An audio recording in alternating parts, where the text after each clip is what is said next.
Ay, nakalab wala ako. Ay, hello. Pagod akong...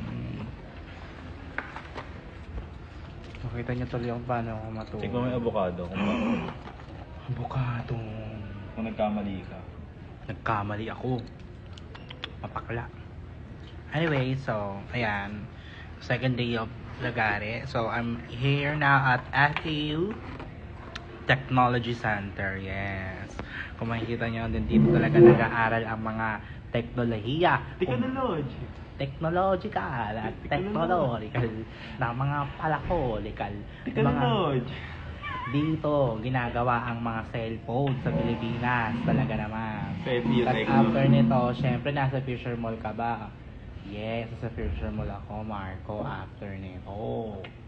Tapos, magpe-perform Okay, tayo bigla doon. daw. Kasama si Chalita, si Venus ba yun? Feeling ko nga At din matamis si kasi yung... Winter. Yes, talaga naman. Papaapoy namin ang tablado sa Fisher Mall. Kaya naman yung mga malapit din sa mga taga-QC, pumunta na kayo ng Fisher Mall dahil naman pagtapos ng performance ko, dediretso tayo sa cinema at manonood tayo ng sine. Yes, para bang wala kang show bukas, pero go, pagbibigyan natin kayo dahil yan ang gusto nyo, pagbibigyan ko yan. So pumunta na kayo naman sa Fisher Mall, ha, mga alas 5 start ng mga show namin doon, ha. O siya, nag-view dito si Jason the Ruler, ang kumanta ng Talk Dirty to Me. Charis lang. Ayan ang boss namin sa Deets, di ba? First time ko mag-Deets. So, pumunta ka sa Deets, di ba? Sa Drag in the South. Talaga naman. Meron na ba kayong ticket, di ba?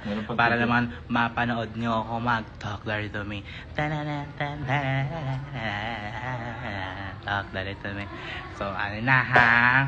Sige na, aalis na ako at may interview na ako dito sa FEU at andyan na atang kambal kong si Vinyas. Bye-bye guys! See you next week, Jason the Ruler.